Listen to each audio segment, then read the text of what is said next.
Hi guys, I'm Adam Wilborn from What Culture. He's Adam Nicholas from What Culture, and we are here with your afternoon news. Go on, do the thing.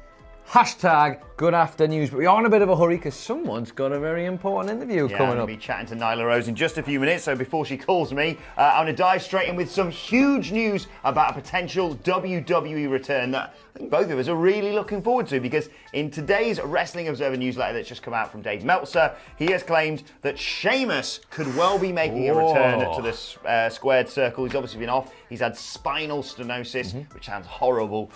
He said he's ready to return if a storyline is there, and he will be brought back as and when he is needed. Now, of course, we haven't seen him since, well, WrestleMania 35 weekend, I suppose. Technically, yeah. Him and Cesaro wrestled on the Raw, and I think the SmackDown, if I'm not mistaken, post-WrestleMania 35, but obviously he's been off. A lot of speculation about whether or not he's going to retire. The last thing I saw of him was he was in Japan with Paddy Power covering the Rugby World Cup. With a very familiar sound and soundtrack to the back of that one, isn't it? Our lawyers will be in touch, but this is great news. Very good news. I'd like to see Sheamus back as soon as possible. Bermoy, who was just setting up the camera, also made a good point that if he does come back, I'd like to see him feature properly. If they're not going to be putting him back together with Cesaro, which we all love that, but maybe they want to be doing their own thing, I'd like to see him get a chance at actually...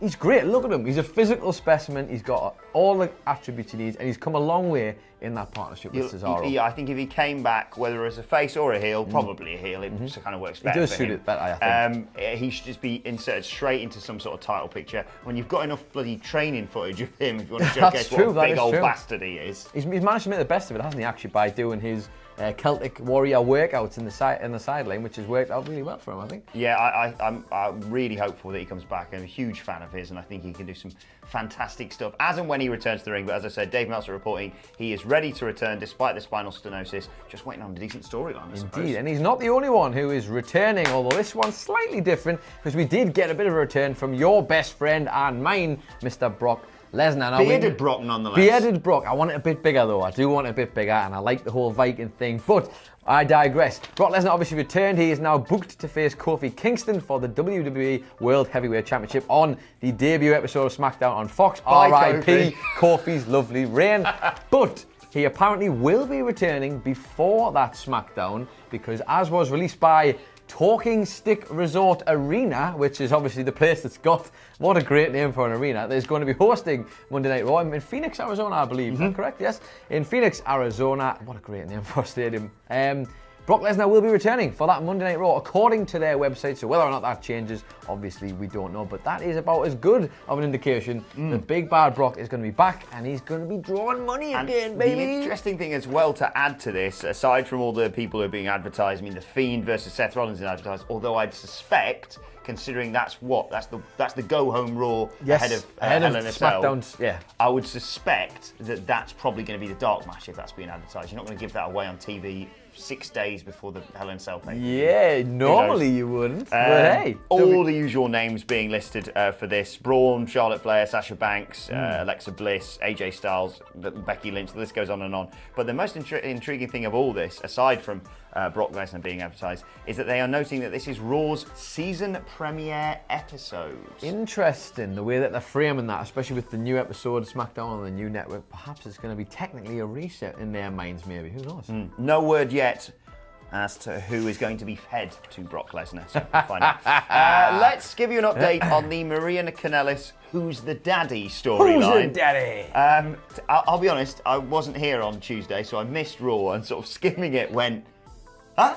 I've gone away for 1 week. Again. Yeah. Ricochet was the dad for about 2 minutes. He was. And then it was the most lackluster way to return Rusev by bringing him as part of this. Good news, though, if you're a fan of Rusev and babies. Don't know what happened there. Hang on. He does have a mustache now as well. That's a thing he Yes. added. So, I mean, you know, that's good news. What else we got? Good news, he is not the father. Oh, thank goodness. I mean, I'm sure Lana was at home quaking, worrying about this. As it's being reported yet again in the Wrestling Observer newsletter, there is no word yet on who they have to plan to be the father. So it's probably going to be Hornswoggle, but it will not be Rusev. It's going to be more of a running joke instead of an angle that builds to a major reveal. And they are hoping for a ratings boost as a result of that. Good news for Rusev this, even if it's slightly ruined his return in my book. I would agree with that. I think there's a guy in Rusev's got so much potential. He's got the look. He's got the fan support. There's no doubt about that. Now he's definitely got the look with that mustache if he really wants it.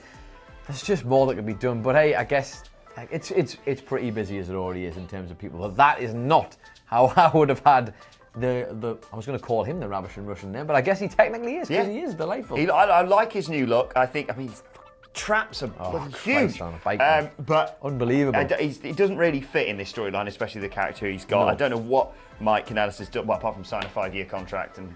Anyway, do whatever he wants now. He's got his 5-year contract. Yeah, can bury him all you want. Mark Henry's proved that he's absolutely fine to do absolutely whatever. Exactly. I don't know what they're doing with that. Who do you think, off the top of your head, they're going to book as the father of the baby? If it's a running joke, it's probably not going to be a Braun Strowman or an AJ Styles or anyone like that.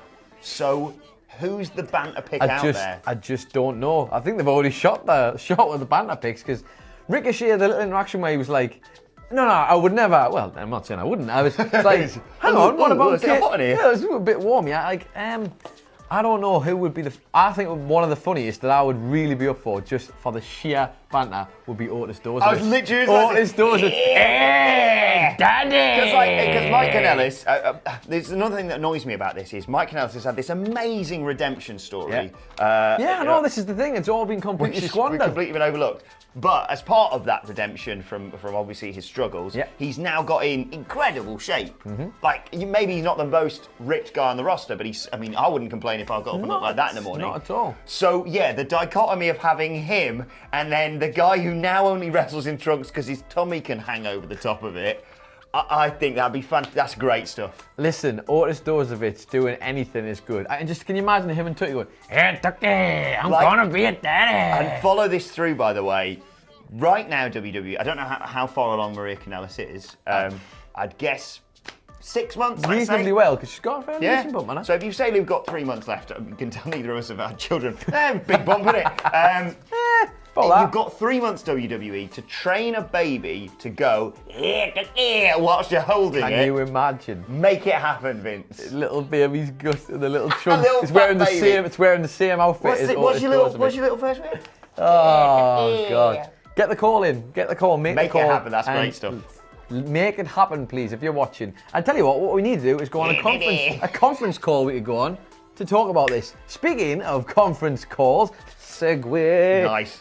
Triple H was on a conference call recently, and he was asked by Wrestling Inc. with regards to Tommaso Ciampa and when he may be returning. A man who will most certainly boost any ratings that may or may not be where they need to be on, I was going to say on Fox, but they're on the USA Network, aren't they, of course? So he had this to say when asked about it by managing editor of Wrestling Inc., Nick Hausman. He said, "He's getting very close. When you come down to the end of, unfortunately, I've been through a lot of these, when you come down to the end, there is this point in time when you are just chopping at the bit. You're ready to go, you feel like you can move the world, and yet the doctors are still like, give it a bit more, take it slow. That last couple of percent to get to 100% is the most frustrating part of for an athlete, because you feel like you can take on the world, but you just can't quite yet. He's ready, he's as close as he can get. He is the racehorse right now, stomping and pulling at the gate. When that doctor tells him to go, he's going to come flying out of the gate." He teased me so. It's just like, oh, it's so close. But he did also do, I think it was Ciampa, did like a little interview with Izzy. You know, Izzy, the wrestling fan, who's now presumably doing some form of journalism, gave her an exclusive basically saying he wasn't cleared, he wouldn't be there for the debut on the USA Network. But just looking at what they did last night, and it was already great. All the guys who they didn't have feature on there already, including Ciampa, including Johnny Gargano, the likes of Rhea Ripley perhaps, maybe even a Tony Storm. These are all things they've still got in their arsenal and they haven't used them yet. But Ciampa returning, the greatest sports entertainer of all time returning. I mean, does it get much better than that? I cannot wait for it. I know you're a huge fan of his. Massive fan. And I would say, as much as we're there going, come on. You're the one who every time we talk about this and I ask about when he's going to be returning, you say, well, he probably could have returned last night.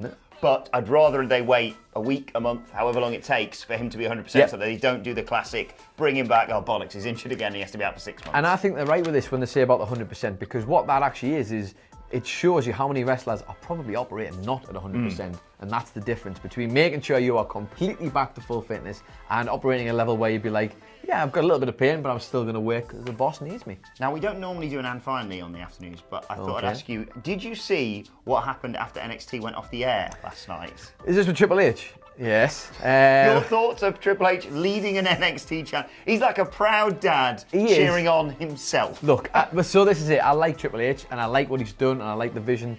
I also find it funny / not annoying. It's not annoying, but it's just he can't help himself, can he? He's like, drink it in. Triple H, yeah, Triple H. It is. It's bloody wrestling isn't wrestling when they're all champing on for me. It's amazing. I have no complaints though, because he's putting together something special, and if they can make this work, he can have as many chants that he leads as he wants. Speaking of that, make sure you check out the Wednesday Night War podcast, which we've just launched, available by searching for What Culture Wrestling on either iTunes, Spotify, or wherever you get your podcast from, where myself and the Dudley Boys review AEW versus NXT. No spoilers, but you may be surprised as to who won this week's Wednesday Night War. Quick question, one word answer. Who's going to win it overall? Go on. Fans. Oh, you coward! You absolute coward. Triple H, Triple H. Right, let us know your thoughts on all today's news stories in the comment section below. And don't forget to like, share, and subscribe. And you can send us Twitter questions at WhatCultureWWE. Watch there. Follow both of us. You can follow him at It's Adam Nicholas, and you can follow him at Adam Wilborn. You can follow us all at WhatCultureWWE. As I said, my thanks to Adam Nicholas. Thank you for watching, and we'll see you soon. I'm off to interview Nyla Rose. Bye. Go, go, go, go, go! Triple H! Triple H!